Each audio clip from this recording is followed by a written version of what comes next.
Welcome back, everyone, to Mr. Sleepy Crime. I know many of you turn to these stories as a soothing escape, a gentle bridge into rest. So before you drift off tonight, I'd love to hear from you. Drop a comment and let us know where you're tuning in from and what time it is in your corner of the world. It's always incredible to see how far this sleepy little community stretches across the globe. If you haven't already, be sure to tap that subscribe button so you never miss one of our nightly crime stories. And if tonight's tale resonates with you, consider giving this video a thumbs up. It truly helps more than you know.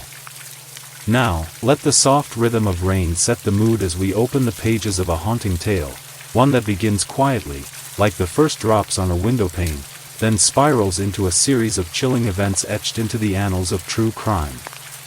So, get comfortable. Let the rain carry your thoughts.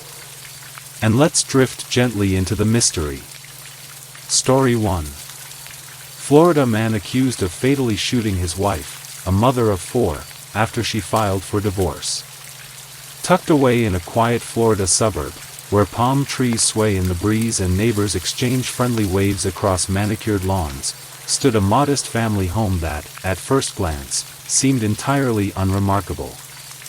But within its walls unfolded a story far from ordinary. This was the home of Sheila, a devoted mother of 4, who dedicated her days to raising her children in the rhythms of everyday life: school runs, bedtime stories, scraped knees, and kitchen table laughter. She had once dreamed of a lifetime with George, her high school sweetheart turned husband, building a future grounded in love, family, and security. But over time, those dreams faded. What once felt like a partnership began to unravel. The warmth in their marriage gave way to quiet tensions, then louder arguments. The cracks widened, filled with resentment, secrets, and fear.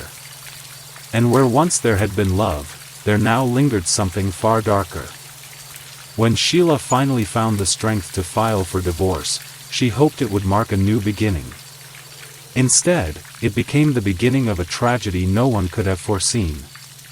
Sheila was vibrant and ambitious, her days overflowing with devotion to her 4 children, each with their own unique personalities. There was Emma, the eldest, wise beyond her years and a pillar of strength for her younger siblings. James, the second-born, carried an artistic spark and spent his afternoons sketching scenes of the world he hoped to explore one day. The twins, Lily and Noah, were inseparable, their giggles echoing as they darted through the home like sparks of unfiltered joy. For all intents and purposes, Sheila's life revolved around their happiness, her dedication as a mother standing unshaken even as her marriage began to unravel. George, on the other hand, had drifted farther and farther from the warmth of family life. Initially charming and brimming with promise, his demeanor shifted over time. Quiet tensions emerged, subtle at first but impossible to ignore. Sheila began noticing cracks in their relationship that deepened with every year. George became increasingly distant, his nights spent outside the home or glued to his own pursuits, leaving Sheila feeling isolated even as she worked tirelessly to hold their family together. Over the years, the weight of their troubled marriage bore heavily on Sheila. The arguments, once infrequent, turned volatile, heated whispers becoming sharp exchanges that often ended in deafening silence. George's emotional detachment grew, spilling into behaviors that left Sheila questioning not only their love but her safety and the well-being of her children. It was in those quiet moments, when her children were asleep and rain pattered gently against the window, that Sheila reflected on her life and began considering what her next step might look like. The conclusion was never easy, but after years of internal struggle, she made a decision she knew she couldn't turn away from. She filed for divorce. Filing for divorce was both a liberating and terrifying act for Sheila. It symbolized her reclaiming the autonomy she had lost over the years, but it also meant confronting the unknown. Her thoughts were filled with concerns: how the children would adapt to this seismic shift, how she would rebuild her life from scratch, and perhaps, most dauntingly, how George would react. Divorce, in his mind, was never an option.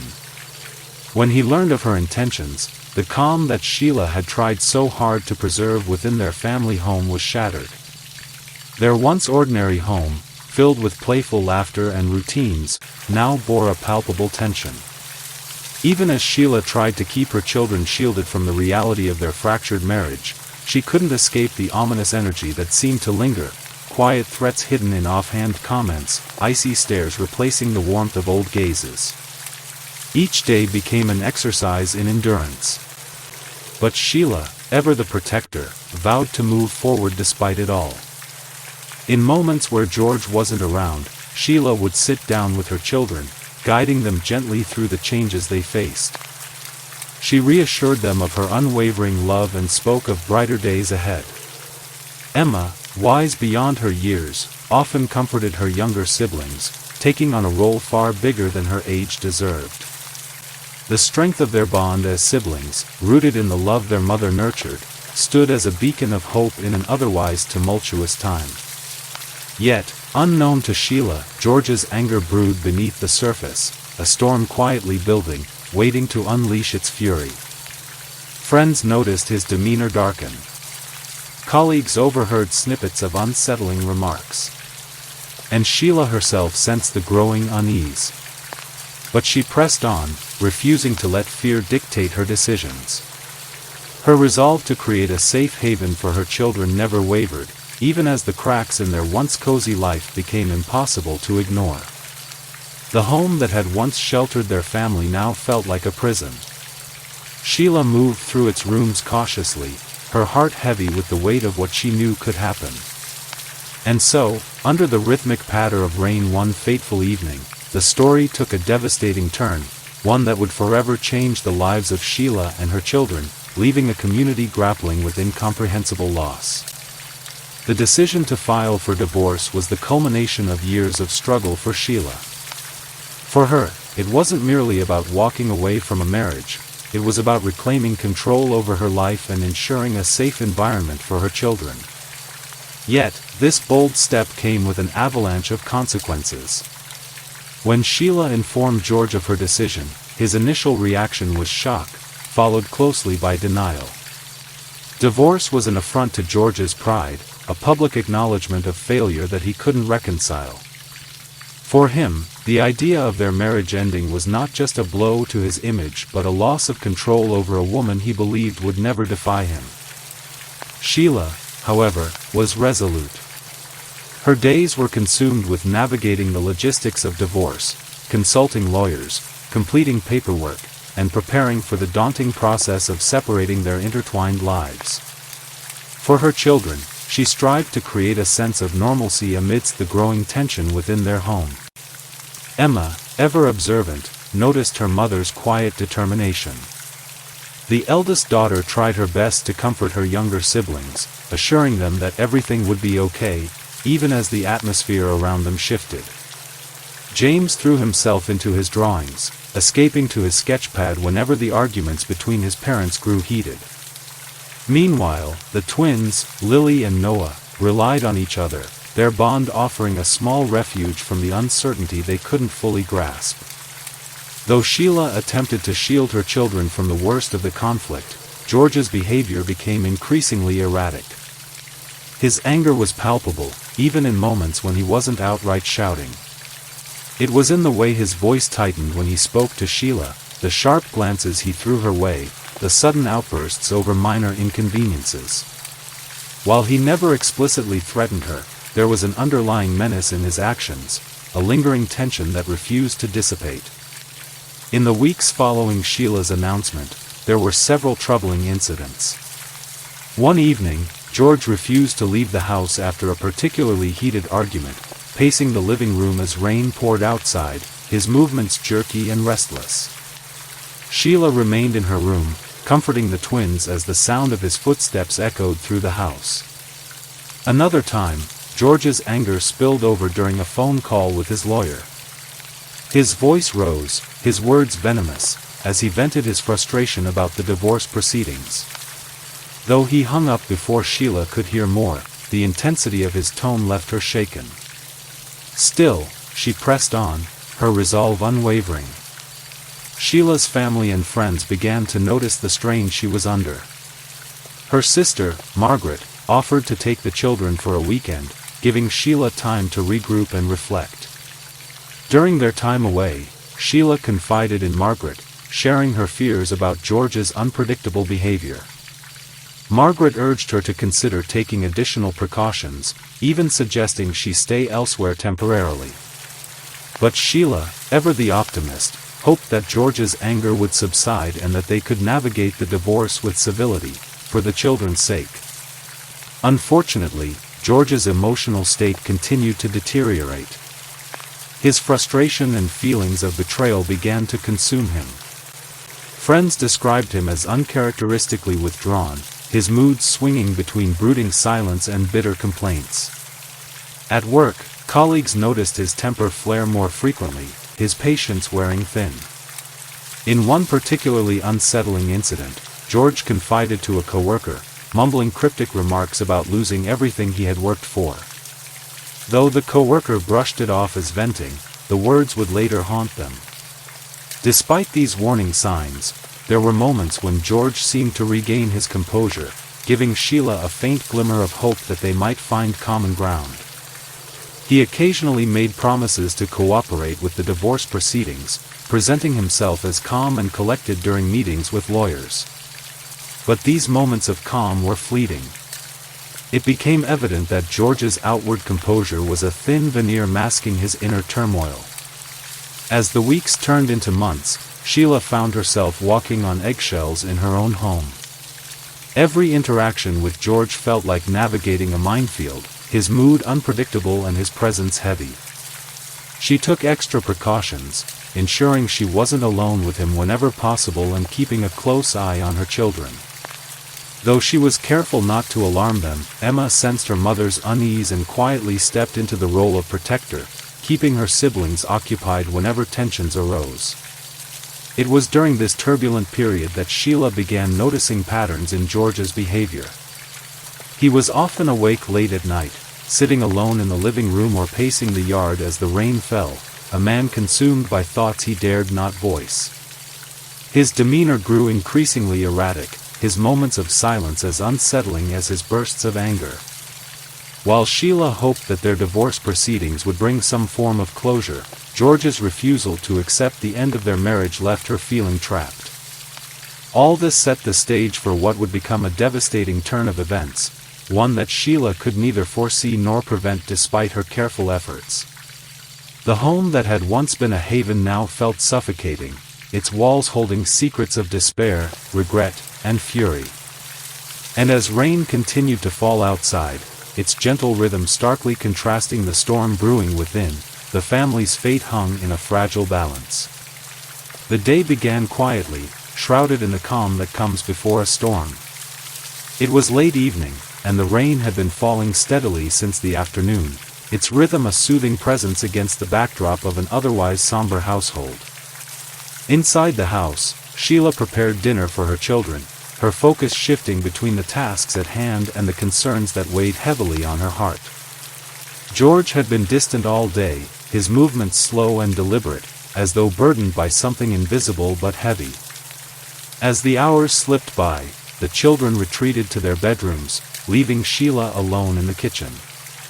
The twins giggled softly in their room, whispering secrets to each other under the blankets, while Emma busied herself with a book and James lost himself in another sketch. Despite their efforts to maintain normalcy, the tension in the house was palpable, an undercurrent that none of them could escape. George entered the room suddenly, his presence disrupting the fragile quiet Sheila had been holding on to. He approached her, his expression unreadable but intense. The conversation began with a question, ordinary at first but quickly escalating as words turned sharper, their tone less steady. He asked about the divorce proceedings, about her plans for the house, the custody of the children, his role in their lives. Sheila answered each question calmly, her voice measured, her demeanor composed, but her responses seemed to fuel his anger rather than soothe it. The argument unfolded slowly, as if the air around them grew heavier with each exchange. George's voice began to rise, no longer just probing but accusatory, questioning Sheila's motives, accusing her of betrayal. Sheila held her ground, speaking evenly, her words chosen carefully to avoid further escalation. Yet, as the rain intensified outside, pattering more fervently against the windows, so did George's anger, his frustration spilling over in a way Sheila hadn't seen before. It was in the quiet hours of that night when the situation turned irreversibly tragic. The rain seemed to mask the tension inside the house, its steady rhythm juxtaposing the chaos of the moment. George retrieved a firearm, an object Sheila hadn't known he possessed, and returned to the kitchen, where the argument had reached its peak. His movements were deliberate, his demeanor a chilling calm as he held the weapon in his hands. For a moment, time seemed to stand still. Sheila, taken aback, tried to reason with him, her voice trembling but strong. She pleaded with him, reminding him of their children, the love they once shared, the life they had built together. Her words were heartfelt, an attempt to reach a part of him that might still recognize her as the woman he once loved and not as an adversary. But George's anger had consumed him entirely, leaving no room for reason or reconciliation. The events that followed were devastatingly swift. A single shot echoed through the home, its sound piercing through the rain and breaking the fragile peace that had lingered. Sheila fell to the ground, the life she had fought so hard to protect slipping away in an instant. The children, startled by the sound, rushed from their rooms, their innocence shattered by the sight that awaited them. Emma, brave despite her youth, gathered her siblings, shielding them from the scene as best she could. Her efforts to comfort them were valiant, though the gravity of the situation was far beyond what any of them could truly grasp. George, realizing the enormity of his actions, froze. The weapon slipped from his grasp, landing on the floor with a dull thud. The rain continued to fall outside, indifferent to the tragedy that had just unfolded within the walls of their home. He stumbled backward, his hands trembling, his face pale. For a moment, he seemed unsure of what to do, as if caught between denial and acceptance of what he had done. It wasn't long before authorities arrived, summoned by a neighbor who had heard the commotion and the shot. The children were escorted from the house, their faces marked by a mix of fear and confusion. George was taken into custody without resistance, his demeanor eerily calm as he was led away from the home that had once been his sanctuary. In the days immediately following the tragedy, the Florida community found itself grappling with the unimaginable loss of Sheila, a beloved mother of 4 and a woman many admired for her strength and kindness. The gentle rhythm of the rain that had accompanied the crime lingered in the minds of those who knew her, becoming an enduring symbol of that fateful night. Friends, neighbors, and even those who had only known Sheila in passing struggled to come to terms with the devastating reality. For Sheila's children, the world as they knew it had been irrevocably shattered. Emma, the eldest, took on an unimaginable burden in the wake of the tragedy. At just 16, she became the emotional anchor for her siblings, offering comfort and reassurance as they navigated the depths of their loss. Though her heart was broken, Emma's resolve never faltered. She reminded Lily, Noah, and James of their mother's love, weaving tales of happier times to keep Sheila's spirit alive in their minds. Yet, when the night fell, and the house grew quiet, Emma's own grief would wash over her like a wave, silent tears tracing the contours of her face as she mourned the woman who had been her guiding light. James, meanwhile, retreated into his art. The sketchpad that had once been an escape from the chaos of his parents' arguments now became a canvas for his pain. Each drawing was a reflection of the emotions he couldn't yet articulate, the swirling confusion, the profound sadness, and the yearning for a sense of normalcy that seemed forever out of reach. The twins, Lily and Noah, clung to each other for support. At just 8 years old, their understanding of the events was limited, but they felt the absence of their mother keenly. They often asked Emma and James questions that no one could answer, their innocence a heartbreaking reminder of the lives that had been forever altered. The community rallied around the children, offering support in every form imaginable. Neighbors organized meal trains to ensure they were well fed, while their school arranged counseling services to help them process their trauma. Sheila's sister, Margaret, stepped in to become their guardian, her love for them unwavering as she worked tirelessly to create a safe and nurturing environment. Despite the outpouring of support, the road to healing was long and fraught with challenges. Each milestone, their first day back at school, the first holiday without Sheila, the anniversaries of her death, brought with it a fresh wave of pain. Outside the family, the community struggled to reconcile the tragedy with their memories of George and Sheila. Many were shocked that a man they had once considered approachable and kind could be capable of such a heinous act. Stories about George's deteriorating behavior began to surface, with former colleagues, friends, and acquaintances sharing anecdotes that, in hindsight, seemed like warning signs. His sudden outbursts, his cryptic remarks about losing everything, his withdrawn demeanor, all of it painted a picture of a man teetering on the edge. Yet, those who had known him still found it difficult to bridge the gap between the man they remembered and the man who had committed the unthinkable. As the community mourned Sheila, the legal process unfolded with a deliberate pace. George was immediately taken into custody on the night of the crime, his demeanor eerily calm as he was escorted to the police station. Charges were swiftly filed against him, including first-degree murder. The case garnered significant media attention, with headlines detailing the tragic loss and the impact on Sheila's family. Despite the sensationalism of the coverage, the community remained focused on supporting her children, shielding them from the spotlight as much as possible. George's trial began months later, drawing a crowd of reporters, legal experts, and curious onlookers. The prosecution built a compelling case, presenting evidence of George's erratic behavior leading up to the crime, his financial frustrations, and the details of the tragic night. Testimonies from Sheila's friends, her sister Margaret, and even some of George's former colleagues painted a picture of a man consumed by anger and resentment, a man who, in a moment of rage, had irreversibly altered the lives of those around him. The defense attempted to portray George as a man who had been pushed to the brink by the pressures of his failing marriage and financial woes. They argued that his actions, while inexcusable, were not premeditated. However, the jury was unconvinced by their narrative, focusing instead on the cold, calculated manner in which George had retrieved the firearm and confronted Sheila.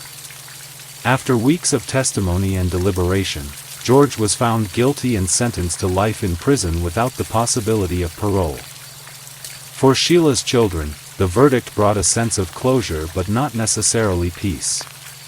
While justice had been served, no sentence could bring back the woman who had been their anchor. Margaret continued to be their rock, her unwavering love and support guiding them through the difficult years that followed. With time, they began to find small moments of joy, laughter returning to their lives in brief, unexpected bursts, and the bonds between them growing stronger as they leaned on one another. The home where the tragedy occurred was eventually sold, its history lingering like an unspoken shadow. The community planted a tree in Sheila's memory at the local park, a symbol of her enduring spirit and the love she had given so freely.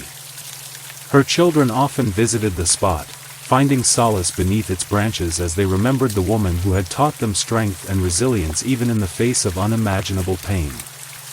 As we reach the end of this heartbreaking story, it's natural to pause and reflect on the many layers of tragedy, resilience, and loss that unfolded.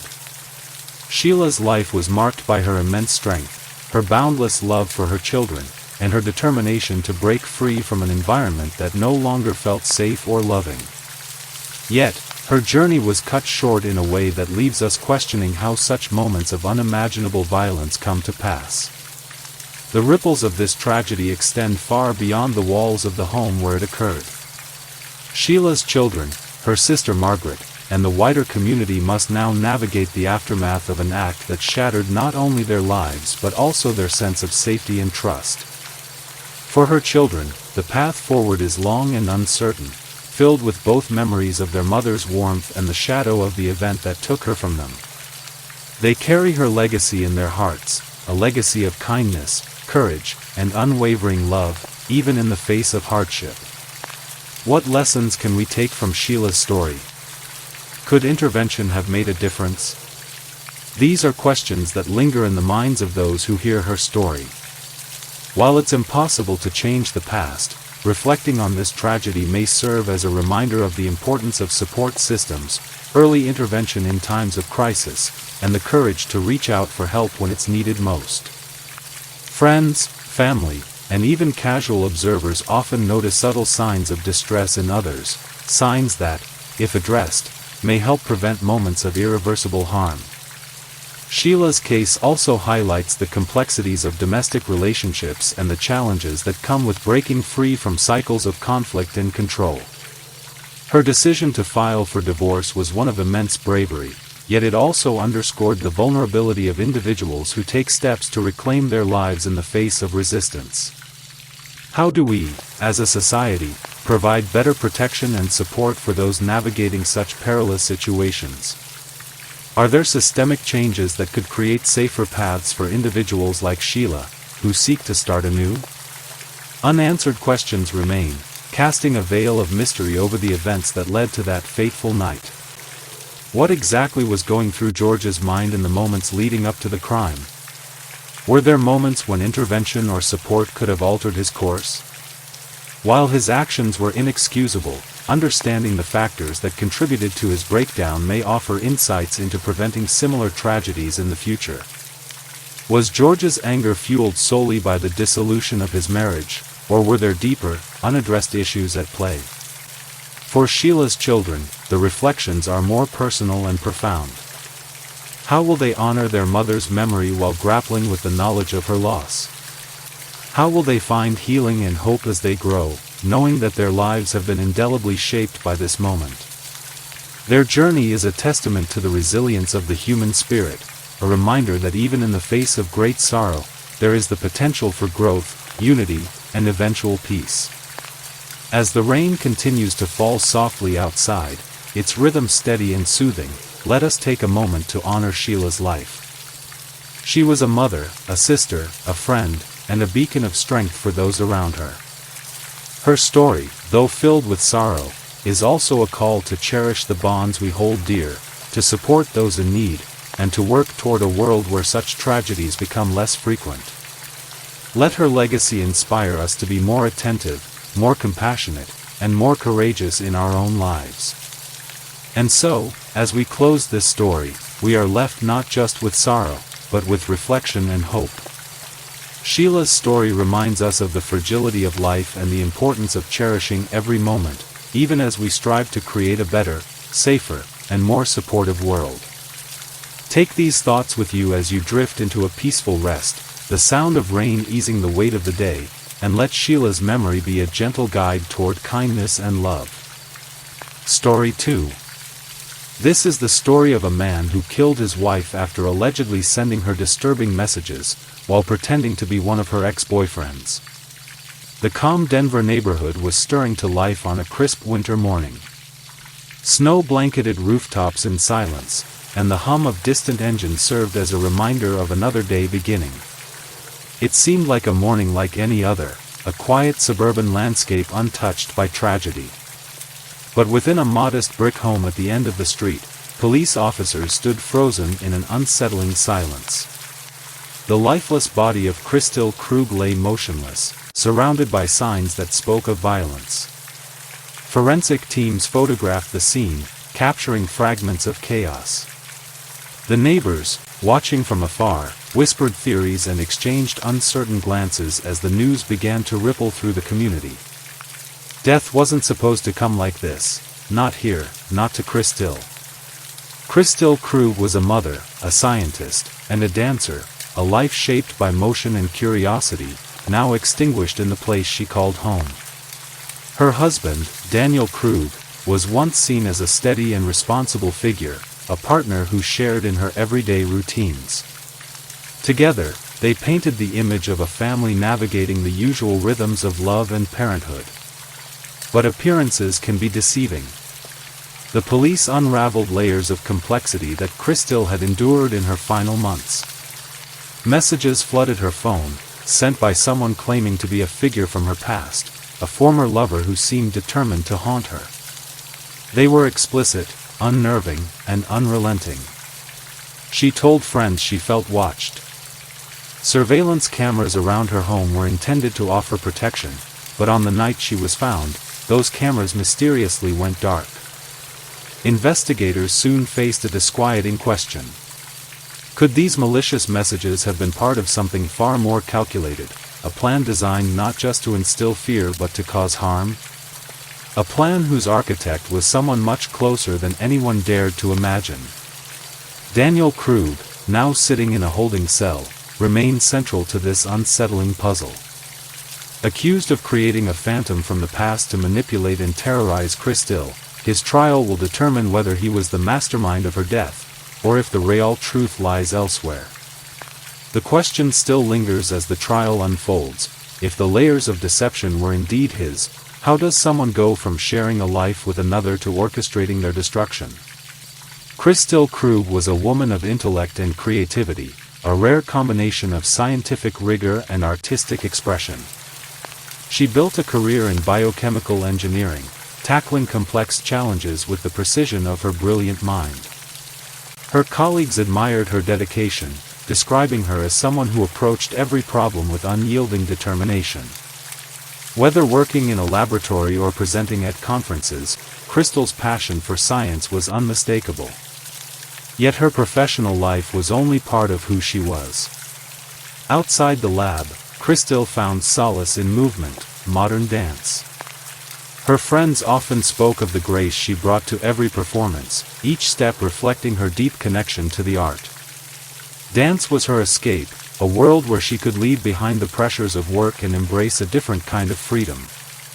It was not merely a hobby, it was her way of expressing emotions too profound for words. As a mother, Christelle's love for her daughter was evident in every aspect of her life. She devoted herself to creating a nurturing environment, balancing her demanding career with the responsibilities of parenthood. Her daughter was the center of her world, and Christelle's efforts to provide stability and joy were a testament to her character. She was the kind of mother who found time for bedtime stories, school projects, and dance recitals, despite her busy schedule. But her relationship with her husband, Daniel Krug, was a different story.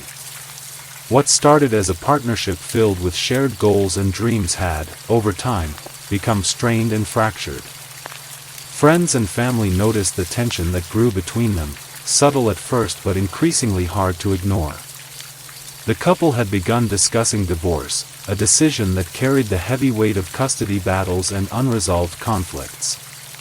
Their conversations were marked by disagreements over how to move forward, each trying to navigate the complexities of their shared history while planning separate futures. The cracks in their relationship were deepened by a series of events that Christelle confided in close friends. She began receiving unsettling text messages, messages that seemed to come from an ex-boyfriend she had not heard from in years. These messages were far from ordinary, they were threatening and filled with details that made her believe she was being watched. Photos of her home, her car, and even moments from her daily routine appeared in these messages. The sender claimed to be nearby, observing her every move. Christelle's fear grew as the messages became more frequent. She told friends she felt like she was living under constant surveillance. Despite installing surveillance cameras around her home to ease her anxiety, her sense of security remained fragile. The feeling of being followed and scrutinized began to affect her daily life, altering her routines and diminishing her sense of independence. The situation escalated when Christelle received messages indicating knowledge of her plans to divorce Daniel. The sender's tone shifted, suggesting not only a personal vendetta but also an awareness of her most private decisions. Christelle began to question the boundaries of her own safety, unsure whether her actions and choices were truly her own, or if they were being manipulated by someone else. She shared these concerns with a few trusted friends, expressing her suspicion that the messages might not be from her ex-boyfriend at all. The level of detail in the threats seemed implausible, raising questions about who could have access to such intimate knowledge of her life. Crystal's growing fear became impossible to ignore, as her sense of being trapped consumed her thoughts. Her last weeks were marked by a quiet determination to protect herself and her daughter. Yet the forces working against her remained concealed, lurking in shadows she could not fully see. Tragically, Crystal's fears were realized in the worst way imaginable when she was found in her home, her life cut short, her plans left unfinished, and her questions left unanswered. The weeks leading up to Crystal Krug's death were marked by an unsettling series of events that seemed to tighten their grip on her life. It began with the messages, cryptic, threatening, and deeply personal. They arrived at odd hours, disrupting her sense of normalcy. The sender claimed to be an ex-boyfriend, someone Crystal had not been in contact with for years. At first, she dismissed them as a cruel prank, but the tone of the messages quickly escalated. They included details about her daily routine, her home, and even her plans for divorce. The level of specificity was chilling, and Crystal began to feel as though her every move was being watched. Crystal attempted to make sense of it all, sharing her growing unease with friends and colleagues. She described the messages in vivid detail, conveying how the sender's words felt like a calculated strike at her sense of safety. The images were especially haunting. One showed her walking to her car, captured from an angle that suggested close proximity. Another displayed her home lit faintly through the curtains, a sight that was both invasive and chilling. She did what she could to fortify her defenses. Surveillance cameras were installed around her property, aimed at reclaiming some semblance of control. Yet despite these measures, the anxiety that gripped Crystal refused to dissipate. The messages persisted, becoming increasingly detailed and brazen. They referenced her plans for divorce from her husband, Daniel Krug, as though the sender had insight into conversations that had taken place behind closed doors. Crystal's life felt as though it was being dissected, analyzed, and manipulated by forces she could not fully understand. December 15, 2023, began like any other day. Crystal woke early, preparing breakfast for her daughter before heading out for the school drop-off. The familiar routine grounded her in moments that still felt normal, even as the shadow of her fear loomed in the background. After dropping her daughter at school, Crystal made her way to work, attending meetings with colleagues who later remarked on her professionalism despite the strain she was under. Her return home in the evening marked the beginning of a series of events that would later become central to the investigation. Neighbors recalled seeing Crystal's car pulling into her driveway as the winter light faded to dusk. One neighbor, stepping out to retrieve the mail, waved at her briefly as she gathered groceries from the back seat of her car. But as Crystal crossed the threshold into her home, the sense of familiarity she had clung to was shattered. The following morning, police officers arrived at Crystal's home in response to a welfare check requested by concerned friends. The scene they encountered was one of chaos and violence. Crystal was found lying motionless, her body bearing the marks of a brutal attack. Blunt force trauma wounds had disfigured her face and limbs, evidence of a struggle that had unfolded in desperation. A single stab wound to her torso indicated the act that had ultimately claimed her life. Furniture was overturned, and objects lay scattered across the floor, suggesting Crystal had fought with every ounce of strength she possessed. Her home, once a sanctuary, had become the site of unimaginable horror. Forensics teams combed through the scene, documenting every trace, every bloodstain, every shattered item in an effort to piece together the events of that night. One detail stood out among the evidence collected: the surveillance cameras Crystal had installed were turned off. This wasn't a technical malfunction or an accident, it appeared to be a deliberate action. The absence of footage from the hours when the crime took place raised critical questions. Who had disabled the cameras? Why? And what did they hope to conceal?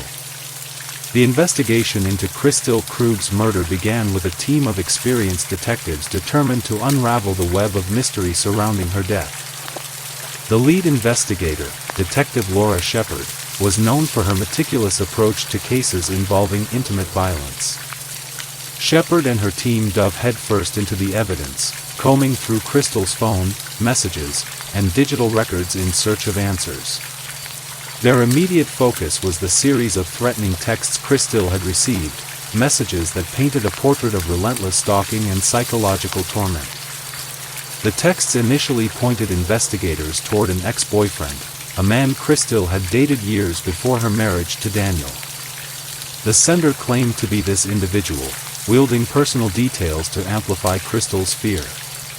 Detectives tracked down the ex-boyfriend, who lived out of state and had not been in contact with Crystal for nearly a decade.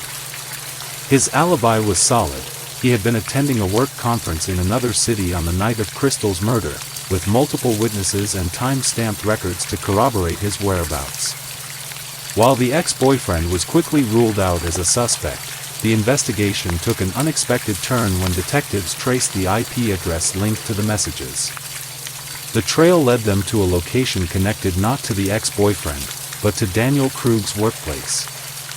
This discovery was a pivotal moment in the case, shifting suspicion squarely onto Crystal's husband. The next breakthrough came with the burner phone used to send the threatening messages.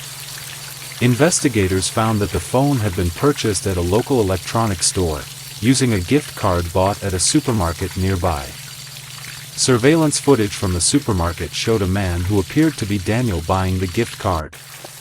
Although his face was partially obscured by a baseball cap, the resemblance was undeniable.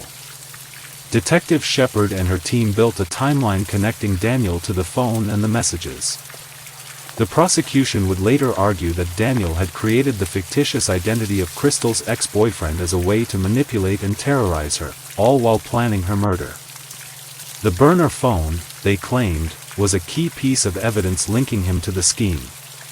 But the case was far from straightforward. Daniel's defense team mounted a vigorous counterargument, challenging the credibility of the prosecution's evidence.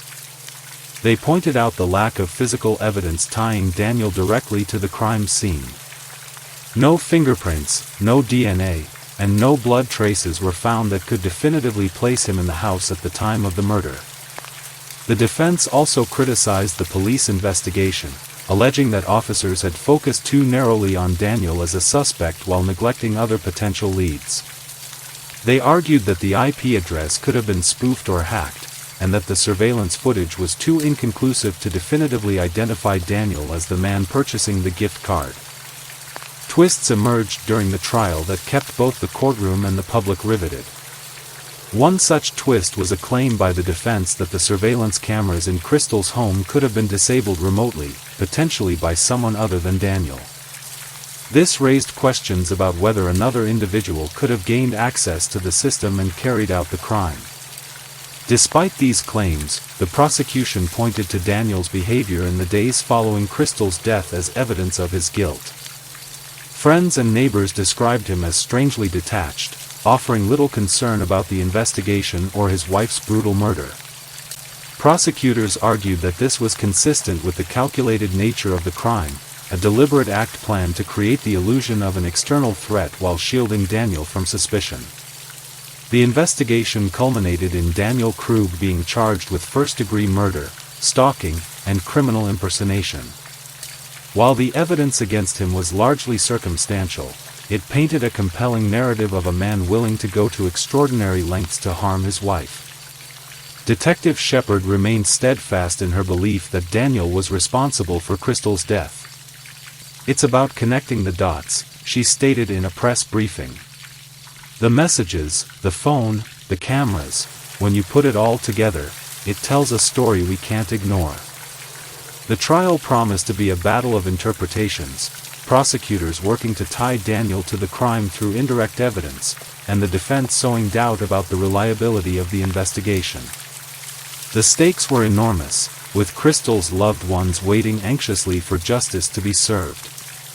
The trial of Daniel Krug began with a gravity that seemed to echo the enormity of the case. As the courtroom filled, journalists, legal experts, and members of the public gathered to witness the proceedings. Crystal's family and friends sat silently, their grief etched onto their faces. On the opposite side, Daniel sat at the defense table, flanked by his attorneys, who prepared to argue that their client had been wrongly accused. The stakes were enormous. Daniel faced charges of first-degree murder, stalking, and criminal impersonation. Each charge carried with it the weight of Crystal's tragic death and the complexities of the investigation that had led to his arrest. The prosecution's opening statement set the tone for the trial, laying out a narrative of premeditation and deception. According to the prosecution, Daniel had crafted an elaborate plot to terrorize and control Crystal. They alleged that he had impersonated one of her ex-boyfriends, sending messages designed to create the appearance of an external stalker. The messages, they argued, were not just a psychological weapon but a crucial element of Daniel's plan to obscure his own role in Crystal's eventual murder. By presenting himself as a concerned husband while orchestrating her fear, the prosecution claimed, Daniel sought to manipulate the situation to his advantage. The prosecution detailed the evidence they intended to present: the burner phone linked to Daniel through a gift card purchase, surveillance footage that appeared to show him acquiring the gift card, and the IP address of the threatening messages, which investigators had traced back to his workplace. They argued that these pieces of evidence formed a mosaic that revealed Daniel's guilt. They also pointed to the deliberate disabling of the surveillance cameras in Crystal's home on the night of her murder, suggesting that this was a calculated move to erase any visual record of the crime. The prosecution painted a chilling picture of a man who had used technology and psychological manipulation to isolate and ultimately kill his wife. The defense, however, presented a starkly different view. In their opening statements, Daniel's attorneys argued that the evidence against him was circumstantial and insufficient to support the charges. They claimed that the prosecution's narrative was riddled with assumptions and lacked the concrete proof needed to convict. They emphasized the absence of physical evidence tying Daniel directly to the crime scene. No DNA, fingerprints, or other forensic traces had been found to link him to the act itself, a gap that the defense argued was too significant to overlook. The defense also raised questions about the reliability of the digital evidence presented by the prosecution. They suggested that the IP address could have been spoofed or that someone else could have accessed Daniel's workplace network to send the messages. They also challenged the identification of Daniel in the surveillance footage, arguing that the image quality was too poor to definitively confirm his identity. Furthermore, they proposed that the disabling of the surveillance cameras could have been carried out by someone else, pointing to the possibility of an unknown third party as the perpetrator. As the trial progressed, the courtroom became a battleground of expert testimony, cross-examinations, and emotional appeals. The prosecution called upon digital forensics experts to explain how the IP address and burner phone were traced back to Daniel. They presented witnesses who spoke to his demeanor in the days following Crystal's death, describing him as detached and unemotional. They argued that this behavior was consistent with someone who had carefully planned and executed a crime. The defense, in turn, brought their own experts to the stand, including cybersecurity specialists who testified about the potential for IP spoofing and the limitations of digital evidence. They also called character witnesses to speak about Daniel's role as a father and his interactions with Crystal in the months leading up to her death. The defense sought to cast doubt on the prosecution's timeline and motivations, portraying Daniel as a man wrongfully accused. Despite the detailed arguments presented by both sides, the trial left many questions unanswered. The lack of direct physical evidence created an air of uncertainty, while the circumstantial evidence painted a compelling but incomplete picture. For Crystal's loved ones, the trial was both a search for justice and a reminder of the loss they had endured. As the jury deliberated, the weight of their decision hung heavy over the courtroom. The resolution of the trial would determine not only Daniel's fate but also how the story of Crystal's life and death would be understood. Would the jury find the prosecution's case persuasive enough to convict, Or would the defense's arguments of doubt and insufficient evidence prevail? As the trial came to an end, the weight of Crystal Krug's story lingered, not only in the courtroom but in the hearts of all who followed the case. It was a narrative woven with heartbreak, questions of morality, and a relentless search for justice. Yet even with the jury's final decision, the ripples of Crystal's life and death continued to extend beyond the walls of the courthouse. For Crystal's family and friends, the trial was a painful journey. It laid bare the struggles she had faced, the fear she had endured, and the love she had fought to protect for her daughter. Those who knew her best remembered her as more than a victim of a horrific crime. They spoke of her brilliance in her work as a biochemical engineer, her passion and grace in modern dance, and the devotion she poured into being a mother. Crystal's life was vibrant and multifaceted, and the courtroom could only capture fragments of the person she truly was. The case brought attention to broader issues that resonated far beyond Crystal's story. It highlighted the insidious nature of psychological abuse and how control and manipulation can escalate into violence. It served as a grim reminder of how domestic issues, often hidden from public view, can spiral into tragedy when left unchecked. Advocates for domestic violence survivors pointed to Crystal's case as an example of why systems of support and protection need to be strengthened, so no one feels as isolated or vulnerable as she might have in her final weeks. For law enforcement and legal professionals, the case underscored the importance of thorough investigations and the challenges of building a case based on circumstantial evidence. It was a testament to the evolving role of technology in both committing and solving crimes, as digital footprints became key elements in unraveling what had happened. At the same time, it raised questions about the limitations of such evidence and the importance of ensuring investigations remain unbiased and comprehensive. As the public reflected on the trial, there was a collective reckoning with the deeper implications of the crime. Crystal's story became more than an isolated tragedy. It was a call to address the societal factors that contribute to violence, to recognize the warning signs, and to foster a culture that prioritizes compassion and safety. For her daughter, Crystal's legacy was a poignant mix of sorrow and inspiration. She would grow up with the memory of a mother who loved her fiercely and fought to protect her in ways big and small. Those close to Crystal vowed to keep her spirit alive through their memories and actions, ensuring that her story would not be forgotten. Though the trial concluded, the echoes of Crystal's life continued to resonate, a reminder of the fragility of trust, the strength of love, and the enduring need for justice. Story 3. A man pleads guilty to killing pregnant girlfriend, throwing her 2-year-old son off bridge. It began with promise, a young woman finding her way in the world, creating a life not only for herself but for her growing family. Kaylin Johnson was just 23 years old, her vibrant personality drawing others into her orbit. Friends and family described her as kind, nurturing, someone who lived for her loved ones, especially her 2-year-old son, Caden. Kaylin was building a future. She was expecting another child, a baby whose arrival symbolized new hope, new beginnings, a fresh chapter in her life. She had dreams, ambitions, and responsibilities that she carried with unwavering determination.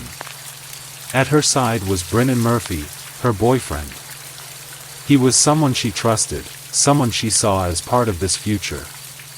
Together, they seemed to be a family on the verge of something brighter, a bond that intertwined their lives, their choices, their destinies. But then, Kaylin vanished. A mother, a daughter, a sister, gone without explanation. Her car, abandoned, left behind like a question without an answer. Calls went unanswered. Days turned into restless nights for her family, as worry replaced hope. Her disappearance was not just a mystery, it was a void in the lives of those who loved her. And then came the unthinkable. News broke that her 2-year-old son, Caden, was discovered in the most devastating of circumstances. The child who brought light to Kaylin's life, stolen from a future he would never know. As the layers of this tragedy began to unfold, the name Brennan Murphy emerged, not as a companion in grief but as the one who held the answers. Answers that no one wanted to believe. This is a story of trust shattered, of choices that left scars no time could heal. It's the story of Caden, and a search for understanding in a sea of heartbreak. What happened on those fateful days? Why did a family's journey end in such devastating silence? Kaylin Johnson was someone whose presence lit up the lives of everyone around her. Born and raised in a close-knit family, she was known for her warm smile, her determination, and the kind of nurturing spirit that made her a natural caregiver.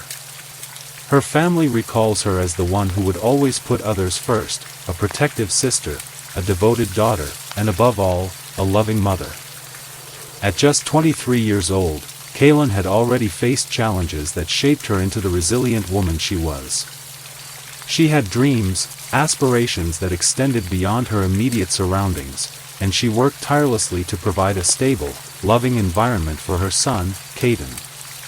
Caden Johnson, only 2 years old, was the center of Kaylin's world.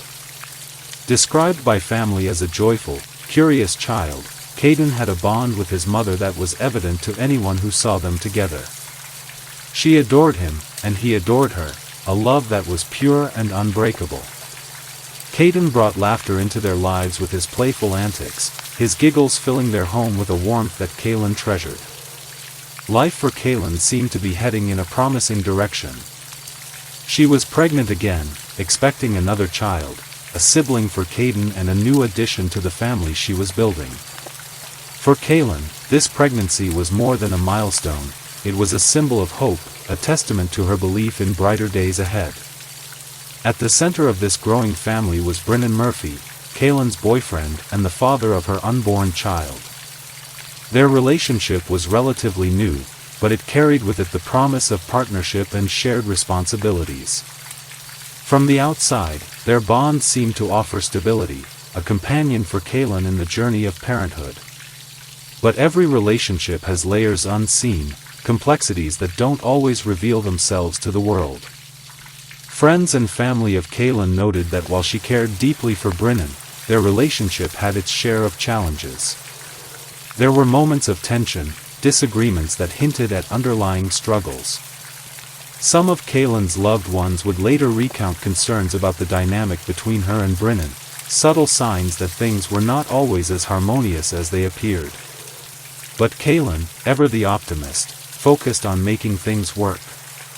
Her pregnancy was a priority, her children were her priority, and she held on to the hope that their future together could overcome whatever obstacles they faced. Kaylin's family described her as fiercely protective, particularly when it came to Caden. She was the kind of mother who would do anything to ensure her child's happiness and well-being. For Caden, his mother was his world, a constant presence, a source of comfort and joy. As Kaylin prepared for the arrival of her second child, she did so with the belief that this new chapter in her life would bring growth and fulfillment. She was creating a home, a life for her children, and she envisioned Brennan as part of that picture. Yet behind the scenes, there were aspects of their relationship that cast shadows over her bright future. Whether it was the weight of unspoken frustrations or deeper issues that Kaylin kept to herself, those closest to her could sense that not everything was as it seemed.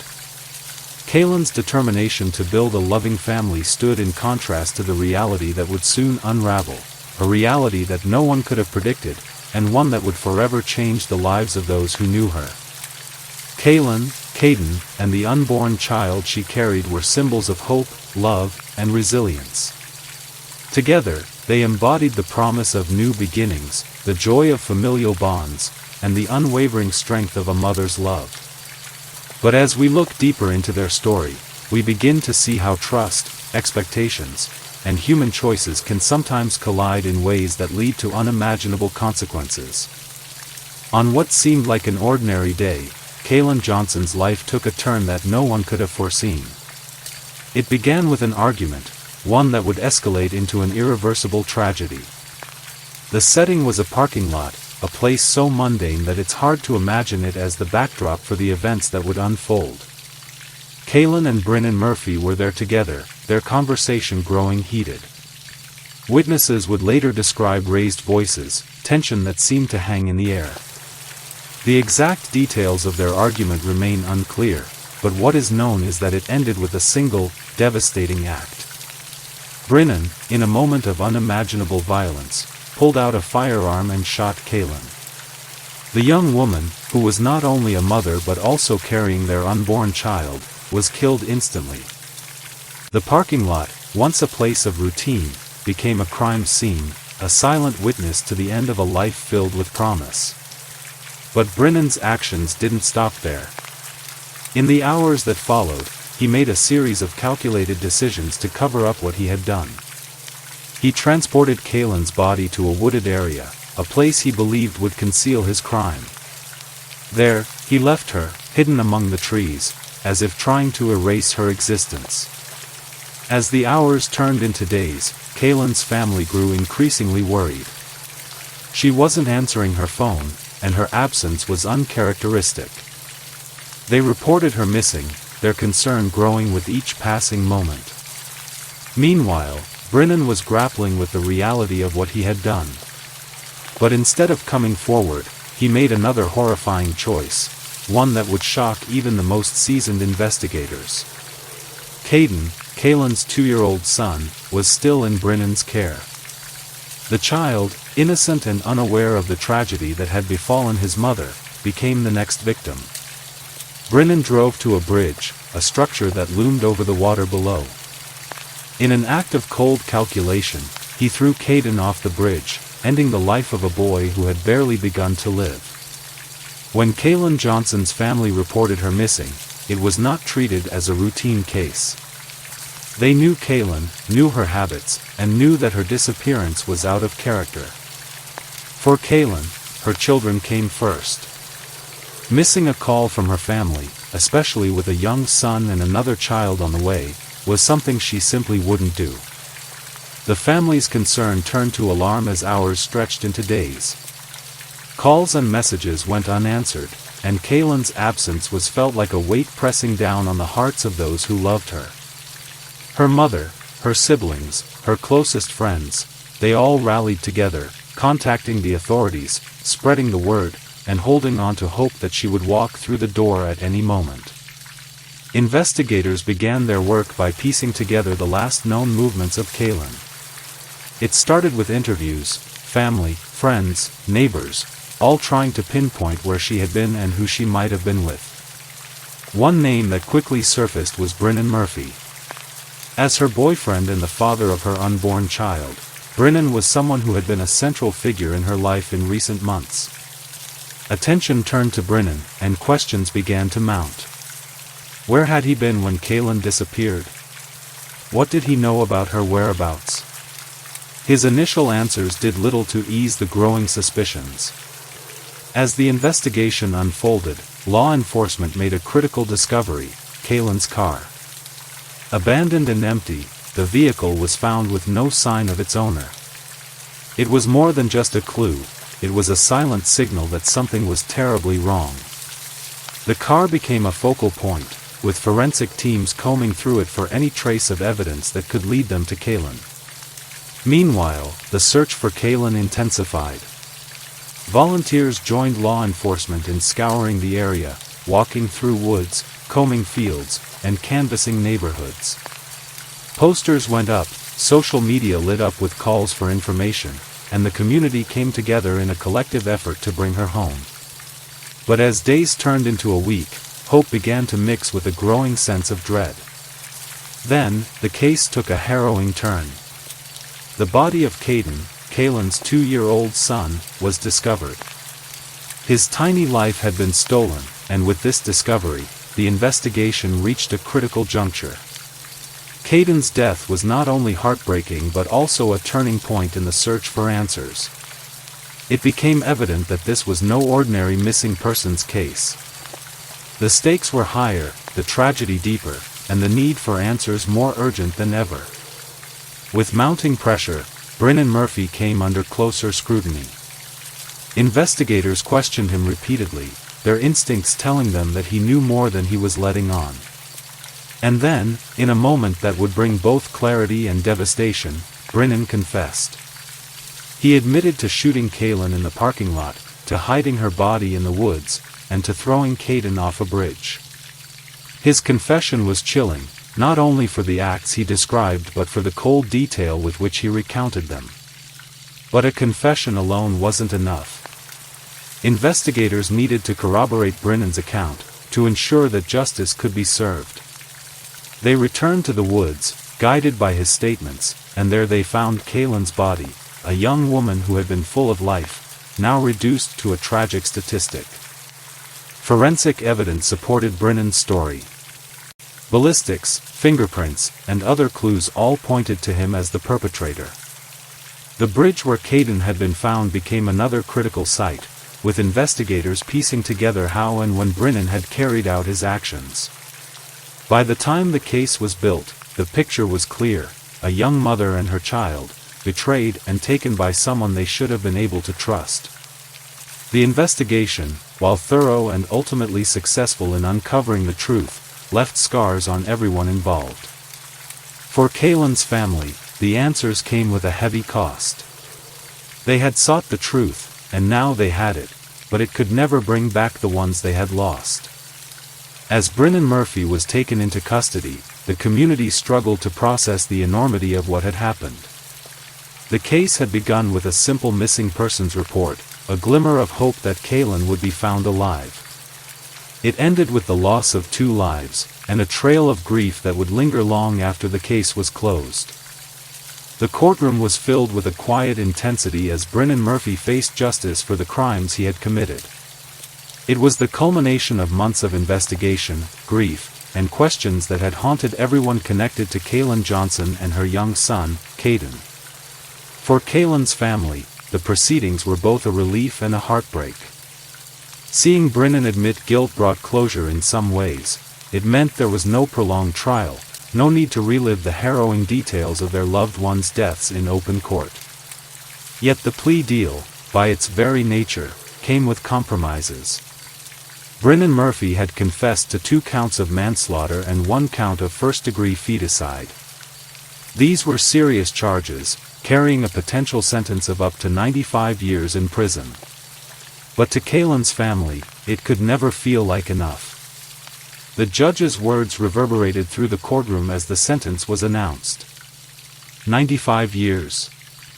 It was a number meant to reflect justice, a number that would ensure Brennan Murphy would spend the rest of his life behind bars. But no amount of years could undo the harm he had caused, could erase the pain that now lived permanently in the hearts of Kaylin's loved ones. Kaylin's mother, a woman who had shown incredible strength throughout the ordeal, chose to address the court and the media afterward. Her words were measured but deeply poignant. "My daughter was full of life, full of love, and she had so much more to give. Kayden was just starting his life, and he deserved to grow up surrounded by the love of his family. Brennan's actions stole that from them, from all of us. No sentence can ever bring them back, but we are grateful that he has been held accountable for what he has done." Other members of Kaylin's family echoed her sentiments, sharing their memories of Kaylin and Kayden, and speaking of their desire to honor their lives moving forward. They expressed gratitude to the investigators who had worked tirelessly to piece together the case, and to the district attorney for bringing it to a conclusion. The district attorney, in his statement to the press, emphasized the significance of the plea deal. "This case represents a devastating loss for everyone who knew and loved Kaylin and Kayden. While no sentence can ever fully capture the magnitude of that loss, today's resolution ensures that the defendant will never have the opportunity to harm anyone else. Justice is never perfect, but it is our hope that this outcome provides some measure of closure for the family." For many in the community, the case sparked broader conversations about domestic violence, about the hidden struggles within relationships, and about the importance of recognizing warning signs before they escalate into tragedy. Vigils were held in Kaylin's honor, and organizations dedicated to supporting victims of abuse used her story as a rallying point for advocacy and education. Kaylin and Kayden became symbols of the fragility of life, of the preciousness of the bonds we hold dear, and of the devastating consequences that can arise when those bonds are betrayed. Their story, while heartbreaking, became a call to action, a plea for society to do better in protecting those who are vulnerable. Brennan Murphy's sentence marked the end of one chapter, but for Kaylan's family, the journey was far from over. The wounds left by his actions would take years to heal, if they ever truly could. Yet in their grief, they found strength in their memories of Kaylan and Caden, strength to continue, to fight for awareness, and to ensure that their story was not forgotten. In the end, justice was served, but it was a justice wrapped in sorrow, a justice that could never fully mend the broken hearts of those left behind. As Brennan Murphy was led away to begin his sentence, the echoes of his crimes lingered, a reminder of the lives he had taken and the impact of his choices. The story of Kaylan Johnson and her son, Caden, is more than just a tale of tragedy. It's a stark reminder of the devastating impact of domestic violence and the fragility of human relationships.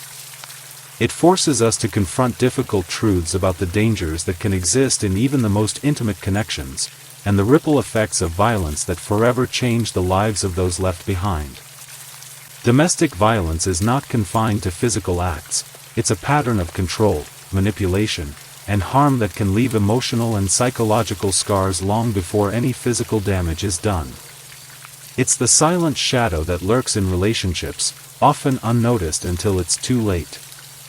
In Kaylan's case, the signs may not have been glaring, but they existed, a reminder that we must remain vigilant, not just for ourselves but for those we care about. This story raises essential questions about justice and prevention. What does justice truly look like in cases like this? Is it measured by the years given in a sentence, or by the changes we make in society to ensure fewer families endure such pain?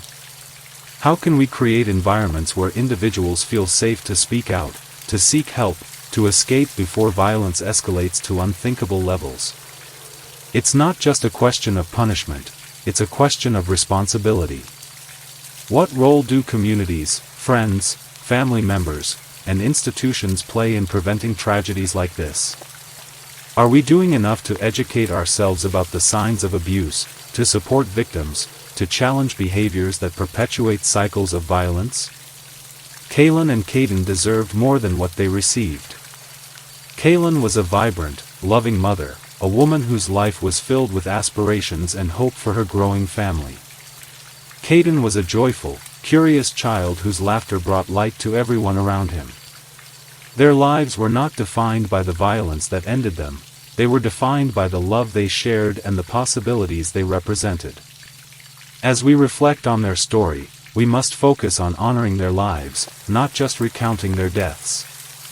Kaylan was a symbol of resilience, of unwavering dedication to her children, of a future that held promise. Caden was a beacon of innocence, a reminder of the joy and purity that children bring into the world. Their story challenges us to be better, to create a society where stories like theirs no longer exist, where love and trust are not met with betrayal, where futures are not cut short by violence. And so, we remember them, not just as victims, but as individuals whose lives mattered. Let their memories fuel the changes we need to make, the conversations we need to have, and the actions we need to take. Because every life deserves to be honored, protected, and cherished. Story 4. Ohio teacher charged after allegedly hiring a student to murder her husband for $2,000. In the quiet corridors of an Ohio high school, where the sounds of laughter and the buzz of ambition filled the air, Stephanie Demetrius was a teacher who held a place of significance.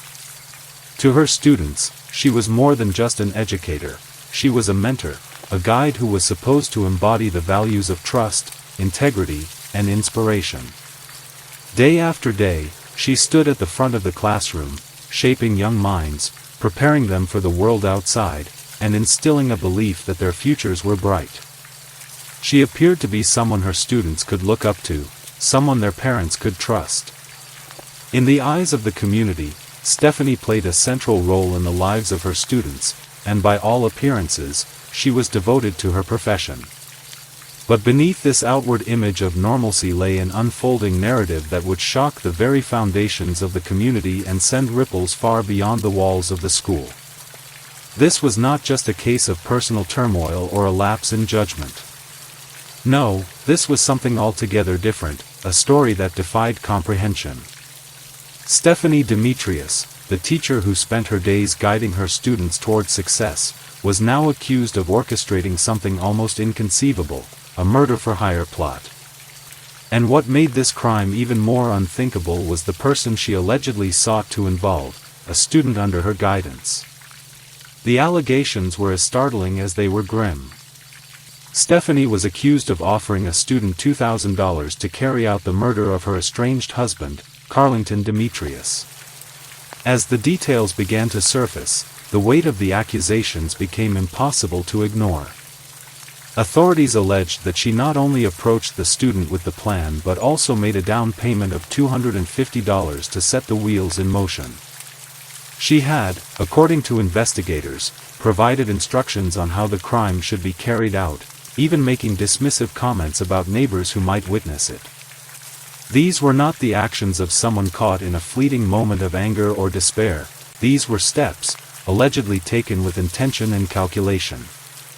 The student, faced with this shocking proposal, turned to their mother, who wasted no time in alerting the authorities. It was this act of courage, this refusal to remain silent, that would ultimately lead to Stephanie's arrest and the unfolding of a case that would grip the public's attention. As news of the allegations spread, the community was left grappling with disbelief. How could this happen? How could a teacher, a role model, a protector, be implicated in something so utterly at odds with the values she was supposed to uphold? This case is significant not just because of the crime itself, but because of what it represents. It forces us to confront the uncomfortable reality that the people we trust most, those we depend on to guide and nurture the next generation, are not immune to human flaws and failings. It raises questions about the nature of trust, the responsibilities that come with power, and the vulnerabilities that can arise when those responsibilities are abused. For Stephanie Demetrius, the accusations marked the beginning of a legal and moral battle that would reshape her life forever. For her students, her colleagues, and her community, the case was a devastating blow, a reminder that even those we hold in high regard can sometimes betray the very principles they are meant to uphold. As we begin to unravel the details of this case, we are left with questions that linger like an echo. What drives someone to such desperate measures? What cracks must exist beneath the surface of an outwardly stable life for such a plan to take shape? And how do we, as a society, respond when the people we trust the most are accused of the unthinkable? This is the story of Stephanie Demetrius, a case that challenges our perceptions of trust, morality, and the thin line between the roles we play in public and the secrets we carry in private. It is a story that asks us to reckon with the complexities of human motivation and the devastating consequences of choices made in the shadows. Stephanie Demetrius, a 44-year-old educator, was once a respected figure at the Academy for Urban Scholars High School in Columbus, Ohio. The school, known for its focus on literacy enrichment and providing opportunities for urban youth, was a place where students were encouraged to thrive academically and personally. Stephanie's role as a literacy enrichment instructor placed her at the heart of this mission. She was entrusted with guiding students, helping them unlock their potential, and fostering a sense of hope for their futures. For years, she appeared to embody the values of the institution, earning the trust of her colleagues and students alike. But Stephanie's personal life was far from the picture of stability she projected in her professional role. Her marriage to Carlington Demetrius, which began in 2004, had been marked by turmoil and allegations of abuse. The couple's relationship had deteriorated over the years, leading to multiple legal disputes and divorce proceedings. In 2017, Stephanie filed for divorce for the first time, but the petition was later withdrawn. The cracks in their relationship deepened, and in April 2024, she filed for divorce again. This time, the proceedings were accompanied by allegations that painted a troubling picture of their interactions. Court records revealed a history of protective orders and accusations of violent behavior. Carlington alleged that Stephanie had violated a protection order, broken into his home, and stolen personal belongings, including a laptop and money. He also claimed that she had stabbed him with scissors in front of one of their children, attempted to set his house on fire, and engaged in other acts of aggression. These allegations, coupled with the ongoing custody battle for their children, underscored the volatile nature of their relationship. Amid this personal chaos, Stephanie's professional life took a shocking turn. On March 26, 2025, she allegedly approached a student at the Academy for Urban Scholars High School with a proposition that would forever alter the course of her life. According to court documents, she offered the student $2,000 to murder her estranged husband, Carlington. Investigators later uncovered digital evidence, including a recorded phone conversation in which Stephanie assured the student that the remaining payment was not a concern. She reportedly provided detailed information about her husband's schedule, noting when their children would be out of the house and when he worked from home. When the student raised concerns about neighbors hearing gunfire, Stephanie allegedly dismissed the issue, stating that the neighbors didn't care. The student, faced with this unthinkable proposal, confided in their mother, who promptly alerted the authorities.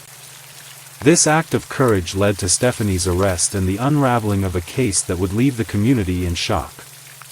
The Academy for Urban Scholars High School, in response to the allegations, terminated Stephanie's employment and issued a statement reaffirming their commitment to the safety and well-being of their students.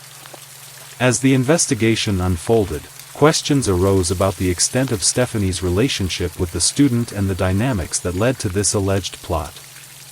Columbus Police Sergeant James Fuqua described the situation as an attempt to groom the student into committing murder, highlighting the abuse of trust and power inherent in the allegations.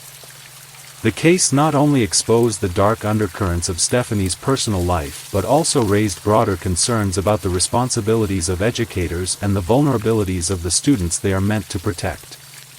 March 26, 2025, began like any other day at the Academy for Urban Scholars High School. Students shuffled through the hallways, their conversations blending into the familiar hum of a school day. But for one student, this day would take an unimaginable turn, one that would thrust them into the center of a criminal investigation that would shock the community. According to investigators, it was on this day that Stephanie Demetrius, a teacher entrusted with the education and well-being of her students, allegedly approached one of them with a proposition that defied belief. The student, whose identity remains protected, was reportedly called aside by Stephanie during a moment when no one else was around. What followed was a conversation that would forever alter the trajectory of both their lives. Stephanie allegedly began by discussing her estranged husband, Carlington Demetrius, painting a picture of a man she claimed had caused her immense pain and suffering. She spoke of their tumultuous relationship, the custody battles, and the allegations of abuse that had defined their marriage. But then, the conversation took a darker turn. Investigators alleged that Stephanie offered the student $2,000 to murder her husband. She reportedly framed the act as a necessary step to free herself from the turmoil she claimed to be enduring. The student, likely stunned by the gravity of what was being proposed, listened as Stephanie allegedly laid out the details of her plan. She is said to have provided specific instructions, including the timing of the crime.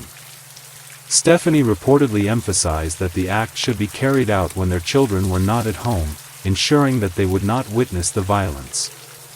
She also mentioned Carlington's work-from-home schedule, suggesting times when he would be most vulnerable. To further solidify her intentions, Stephanie allegedly handed the student a down payment of $250, a gesture that investigators would later describe as both chilling and calculated. This payment, they argued, was meant to demonstrate her seriousness and commitment to the plan. But Stephanie didn't stop there. She reportedly addressed potential concerns the student might have had about the logistics of the crime. When the student expressed worry about neighbors hearing gunfire, Stephanie allegedly dismissed the issue, stating that the neighbors wouldn't care or intervene. The weight of this conversation must have been overwhelming for the student. Faced with an unthinkable request from someone they were supposed to trust, they made a decision that would ultimately change the course of the investigation. The student confided in their mother, sharing the details of Stephanie's alleged proposition. The mother, recognizing the gravity of the situation, acted swiftly. She contacted the authorities. It was a phone call that set the wheels of the investigation in motion. The student's mother, alarmed and resolute, had reached out to the police with a story that sounded too surreal to be true. The details she relayed were startling. A trusted teacher, Stephanie Demetrius, had allegedly approached her child with a proposition to commit murder. But as investigators began to probe deeper, what initially seemed implausible quickly took shape as a criminal plot built on chilling intent and careful planning. Law enforcement didn't waste time. Recognizing the gravity of the allegations, investigators began gathering evidence that could substantiate the claims. Their first step was to secure a cooperation agreement with the student and their mother. This allowed them to collect critical information that would become the backbone of their case against Stephanie Demetrius. The most damning pieces of evidence would be digital, recorded phone conversations and messages that could tie her directly to the alleged murder-for-hire plot. One such recording captured Stephanie speaking with the student, reportedly reassuring them that the remainder of the $2,000 payment would not be an issue. In this conversation, her tone was described as calm, calculated, and unwavering, adding an unsettling layer to the narrative. Investigators would later comment on how the recordings revealed a level of confidence that suggested she had no doubt the plan would proceed as intended. Messages found on the student's phone further corroborated the claims. These texts, laced with instructions, timing, and apparent encouragement, painted a picture of premeditation and a deliberate misuse of power. As the evidence mounted, investigators moved to conduct their first official interview with Stephanie. By this point, law enforcement had enough to justify an arrest warrant. On the day of her arrest, officers arrived at her residence, a scene far removed from the classroom where she had once taught. As the cuffs were placed around her wrists, Stephanie maintained her innocence, denying the allegations against her. Her demeanor during the arrest was noted as cooperative but guarded, a reflection, perhaps, of the shock of being publicly implicated in such a serious crime. The charges brought against Stephanie were severe. Felony conspiracy to commit aggravated murder was the centerpiece of the prosecution's case, and the potential consequences, if convicted, were devastating. The penalty for such a crime in Ohio carries a possible life sentence, ensuring that the case would be closely watched not only by the local community but also by a wider audience captivated by the story's shocking details. Law enforcement officials were candid in their remarks about the case. Columbus Police Sergeant James Fuqua spoke to the media, expressing both disbelief and concern over the allegations. He described the situation as an example of the abuse of trust, emphasizing the unique vulnerabilities of students and the responsibilities that educators bear in their professional roles. "This is someone who should have been a role model," Fuqua remarked, "not someone who would attempt to manipulate and exploit a student in this way."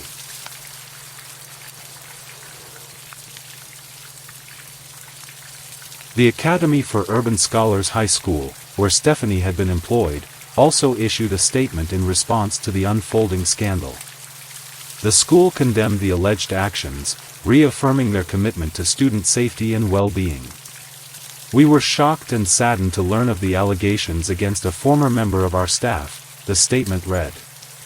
"The safety and integrity of our school community are our highest priorities, and we are fully cooperating with law enforcement in their investigation." Parents and community members, too, were grappling with a mix of emotions, shock, anger, and betrayal chief among them. For many, the accusations against Stephanie were difficult to reconcile with her public persona as a teacher.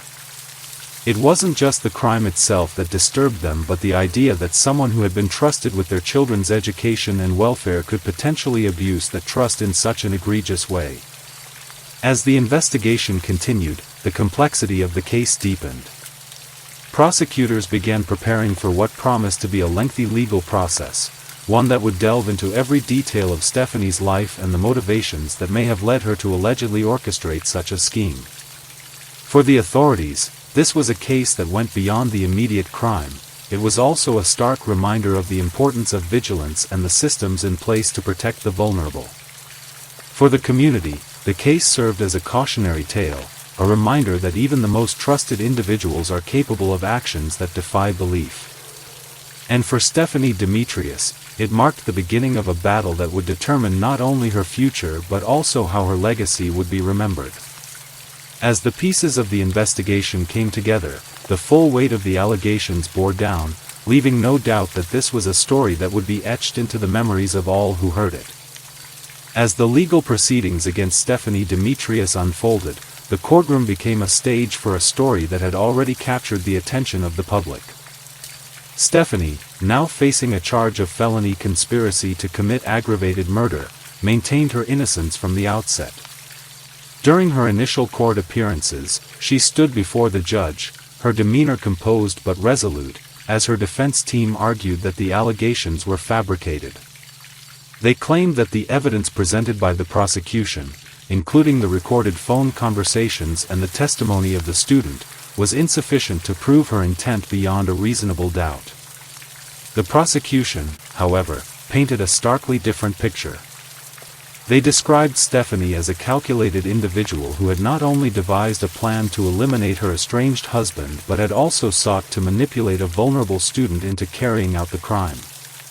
Assistant Franklin County Prosecutor Parker Schwartz emphasized the gravity of the allegations, pointing to the recorded phone calls as key evidence. In these recordings, Stephanie allegedly provided detailed instructions about the timing of the crime and dismissed concerns about potential witnesses.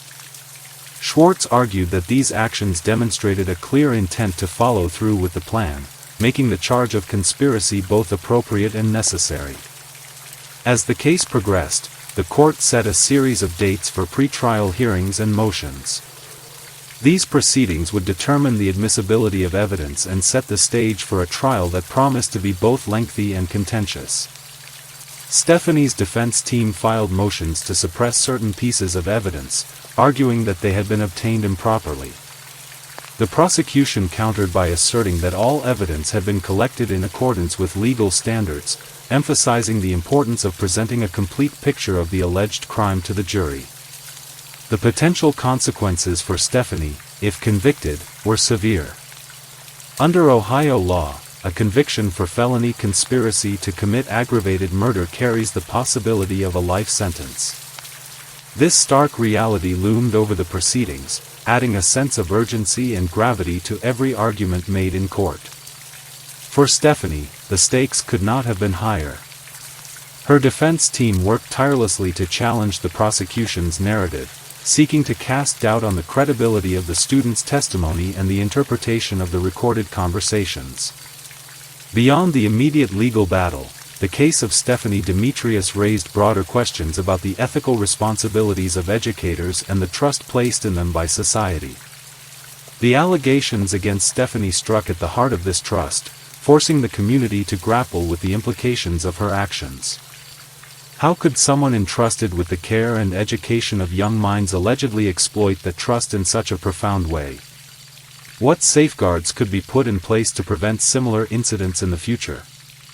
The case also highlighted the vulnerabilities of students, particularly those who may already be navigating challenging circumstances. The alleged manipulation of a student into participating in a criminal plot underscored the power dynamics inherent in the teacher-student relationship.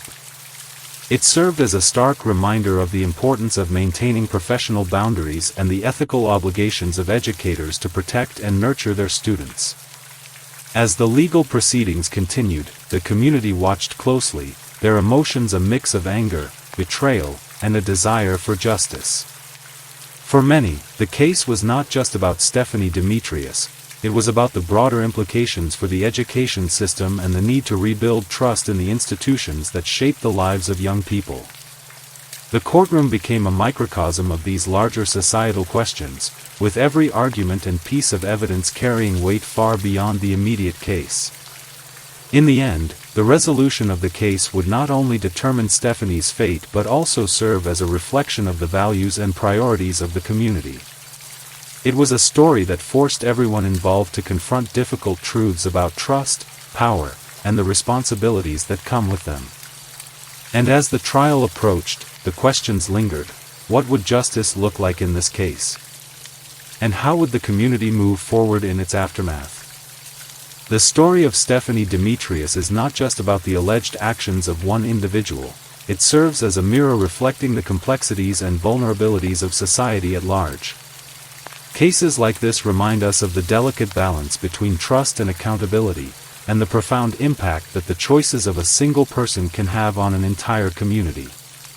Beyond the shock and outrage, there are deeper lessons to be learned, lessons that extend far beyond the boundaries of Ohio or the walls of a single school.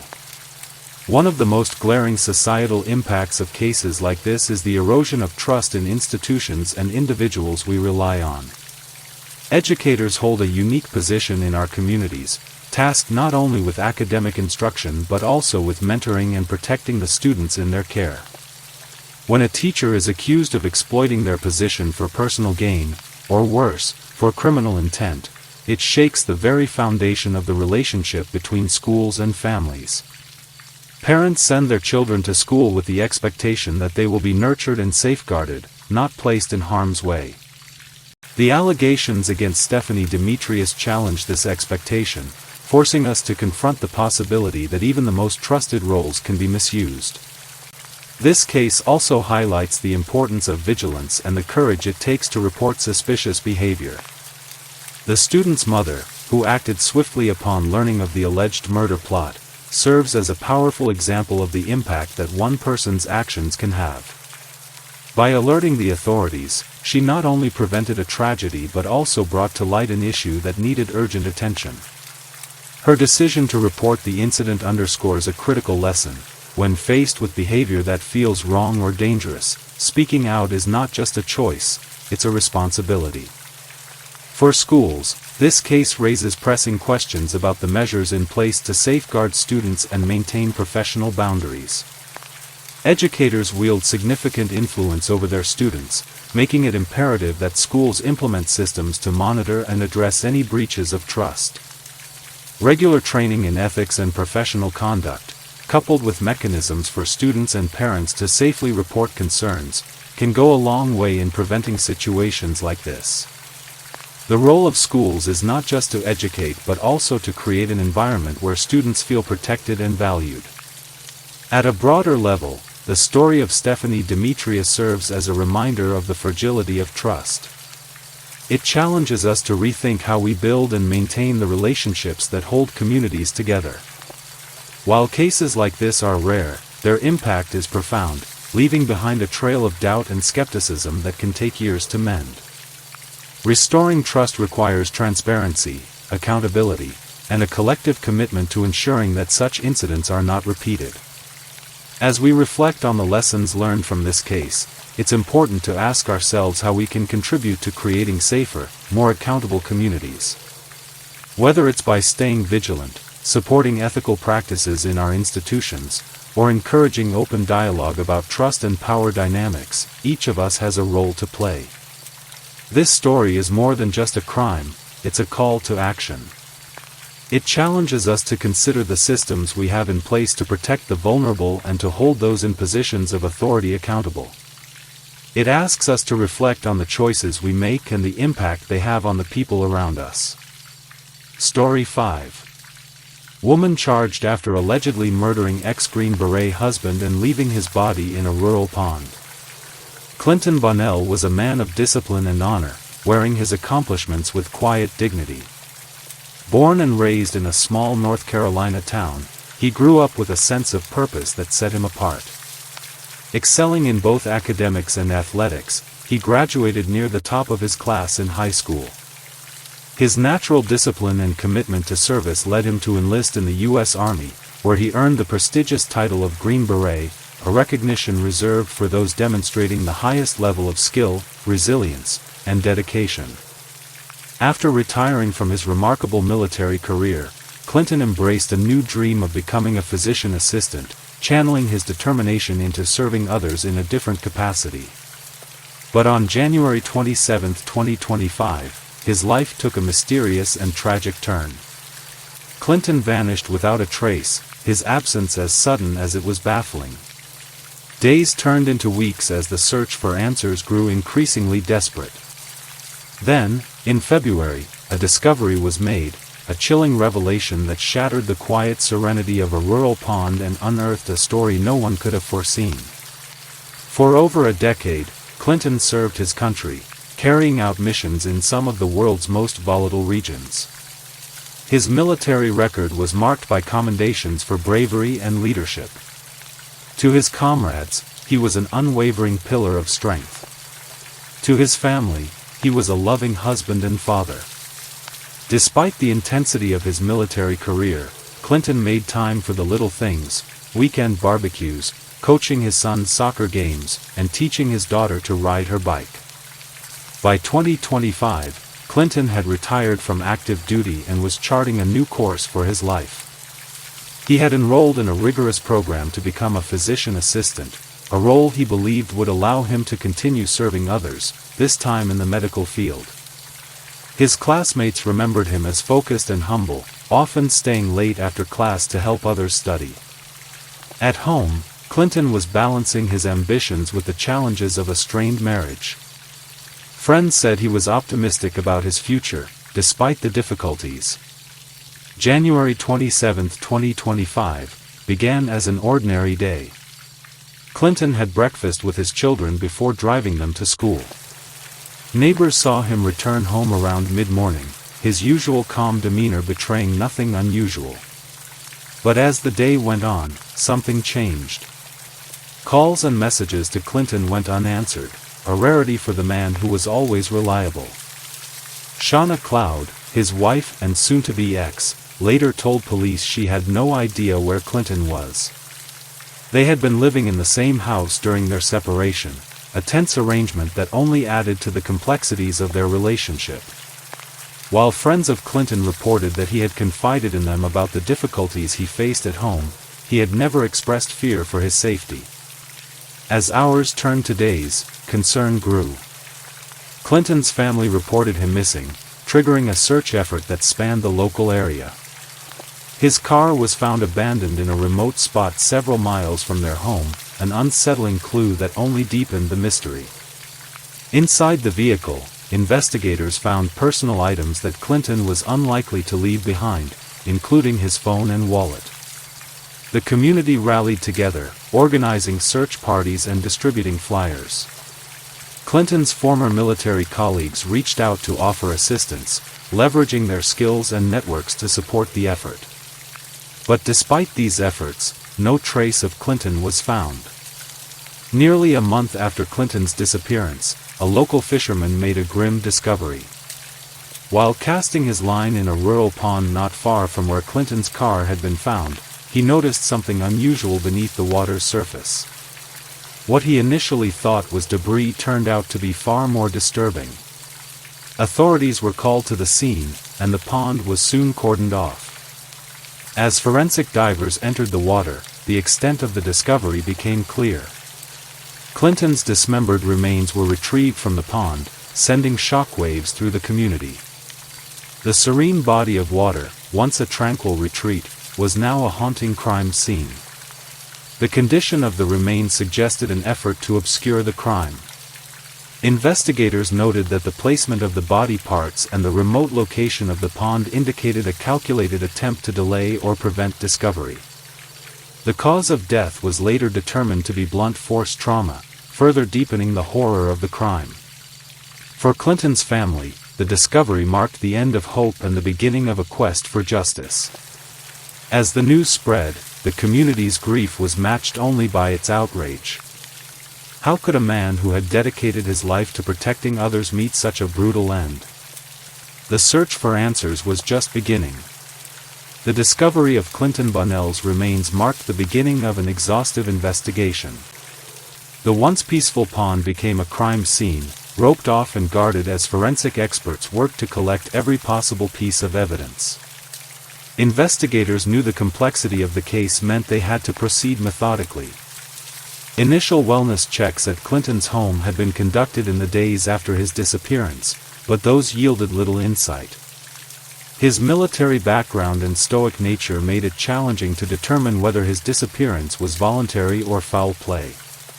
However, with the discovery of Clinton's body, law enforcement turned their focus squarely onto the possibility of murder. Search warrants were immediately obtained for the family home and surrounding areas, ensuring every corner of Clinton's life could be scrutinized. Detectives worked around the clock, poring over both physical evidence and digital footprints in their quest for answers. As investigators entered the Bonnell household, they were greeted by the hollow silence of a home in turmoil. Clinton's belongings remained where he had last left them, neatly arranged, as if he planned to return at any moment. But closer inspection painted a different picture. In the living room, shards of broken glass were scattered across the floor near a damaged lamp. The fragments suggested a violent incident had occurred. Further evidence emerged when trace amounts of blood were found near the doorway and inside the garage. These traces were later confirmed to belong to Clinton, solidifying the theory that the house may have been the scene of the initial attack. Forensic teams meticulously documented every detail of the house, noting the peculiar lack of attempts to clean up the damaged items or the blood stains. The disarray contradicted Shauna Cloud's claim that the household had been calm in the days following Clinton's disappearance. Investigators were now tasked with determining how a crime committed in a suburban neighborhood had gone unnoticed by neighbors and family members. The investigation began to accelerate as evidence came to light. One of the most crucial breakthroughs came from Clinton's phone, which had been found abandoned in his car alongside his wallet and other personal items. This phone became a treasure trove of information for forensic analysts. They found text messages exchanged between Clinton and Shauna that revealed the growing tensions in their relationship. Clinton had repeatedly discussed his plans for a peaceful separation, including financial arrangements and custody of their children. Shauna's responses, however, suggested hostility and resentment. In one message, she accused Clinton of prioritizing his career over his family, while in another, she hinted at taking drastic measures to ensure she would get what she deserved. Digital forensic analysis extended beyond the phone, delving into Shauna's online activity. Investigators discovered disturbing search queries made on her computer in the weeks leading up to Clinton's disappearance. Searches such as, "How to hide a crime" and "Pond locations near me" painted a chilling picture. These searches, combined with the timeline reconstructed from GPS data, pointed directly toward Shauna's involvement. Further evidence emerged from surveillance footage obtained from nearby businesses. Cameras captured Clinton's car traveling toward the rural area on the day of his disappearance. What struck investigators was the presence of a second vehicle following closely behind. This vehicle, later identified as belonging to Shauna Cloud, became a key focus of the investigation. The footage showed both cars heading toward the area where Clinton's remains were eventually found, but only Shauna's vehicle returning. Additional insights came from the financial records. Clinton had recently withdrawn a significant sum of money, which investigators initially speculated could be linked to extortion or threats. However, interviews with his colleagues and friends revealed that Clinton had no concerns about his safety, leading detectives to consider whether the withdrawal was coerced. Shauna's financial activity during the same period revealed no deposits matching the withdrawn amount, raising more questions about her intentions and actions. Shauna Cloud quickly became the prime suspect in the investigation. Her behavior during the days following Clinton's disappearance raised immediate suspicions. While she initially appeared cooperative, offering information about Clinton's habits and routines, her demeanor shifted noticeably as the investigation deepened. Detectives observed her growing unease when asked about her movements on January 27, the day Clinton vanished. Her alibi, that she had spent the day running errands, fell apart under scrutiny. GPS data from her phone placed her near the location of Clinton's abandoned car and the pond where his body was discovered. This inconsistency became a focal point for investigators. Interviews with neighbors and friends revealed a troubling pattern in Shauna's recent behavior. She had reportedly expressed frustration and anger over the couple's impending divorce, particularly the financial strain it placed on her. Friends described Shauna as emotionally volatile, noting heated arguments between her and Clinton in the weeks leading up to his disappearance. Clinton's colleagues also reported that he had confided in them about the challenges of living under the same roof as Shauna during their separation. While he expressed hope for an amicable resolution, he acknowledged the tension between them. In questioning, Shauna's explanations grew increasingly inconsistent. She struggled to account for the timeline of her movements on the day of Clinton's disappearance and offered vague responses when asked about the condition of the family home. Detectives noted that her answers seemed rehearsed, yet contradictory, further fueling suspicions of her involvement. By this point, the evidence against Shauna was mounting. Digital data, physical traces, and her shifting behavior all pointed toward her complicity in the crime. Investigators worked diligently to ensure every lead was thoroughly examined, knowing that the case hinged on presenting a compelling narrative supported by irrefutable evidence. March 28, 2025, marked a decisive moment in the investigation as law enforcement officials officially arrested Shauna Cloud. The arrest was executed following weeks of tireless work by detectives, forensic analysts, and legal teams. Shauna was apprehended at her residence, the same home she had shared with Clinton Bonnell, even as their marriage fell apart. Officers arrived early in the morning, ensuring the operation proceeded smoothly and without incident. Shauna, who had maintained her innocence until this point, appeared visibly shaken as she was escorted out of her home in handcuffs. The arrest wasn't just the culmination of an investigation, it was the beginning of her journey through the justice system. Officials cited mounting evidence as the basis for Shauna's arrest. The digital data recovered from her devices, her GPS records, the surveillance footage showing her vehicle near the pond, and the traces of blood found inside the family home all contributed to a case that prosecutors were confident would hold up in court. The arrest warrant explicitly stated the charges: first-degree murder and concealment of death, leaving little doubt about the severity of the accusations against her. The community watched closely as news outlets broadcast the scene of her arrest, with headlines capturing the gravity of the allegations and the shocking twists in the case. Shauna Cloud faced two primary charges: first-degree murder and concealment of death.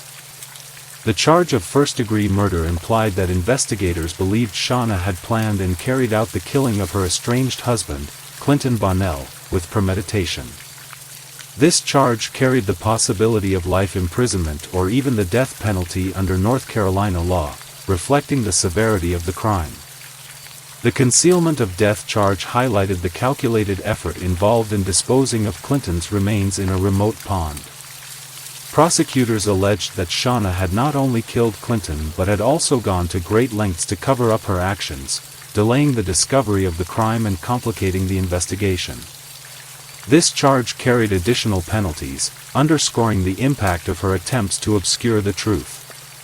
Legal experts speculated on how the case would unfold, noting the strength of the evidence gathered by investigators. The text messages exchanged between Shauna and Clinton suggested a motive rooted in marital discord, while her internet search history pointed directly to her involvement.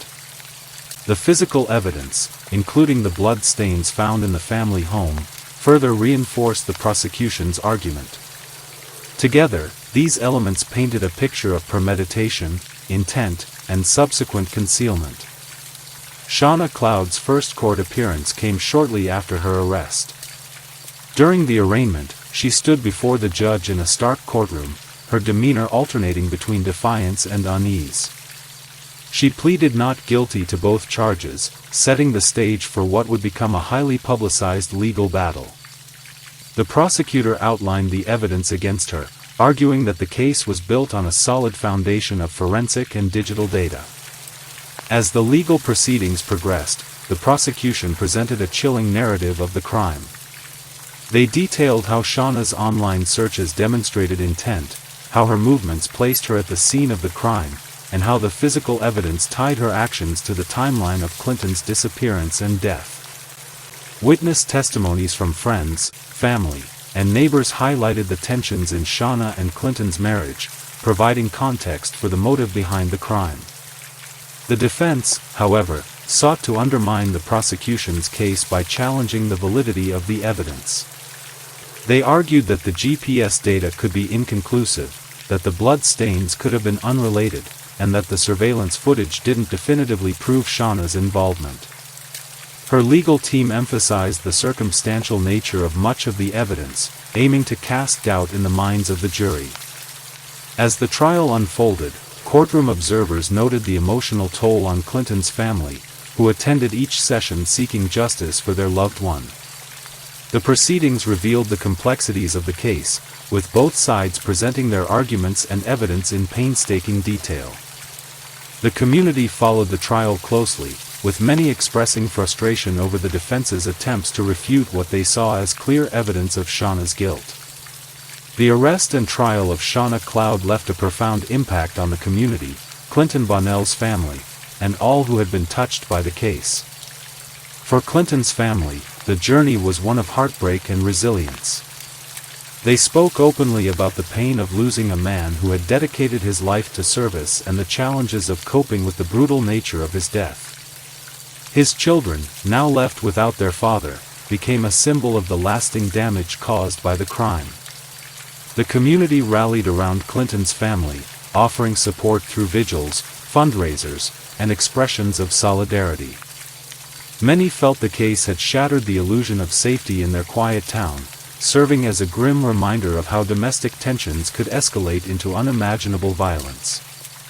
Public discussions about the case often reflected broader concerns about addressing family conflict and preventing tragedies like this one in the future.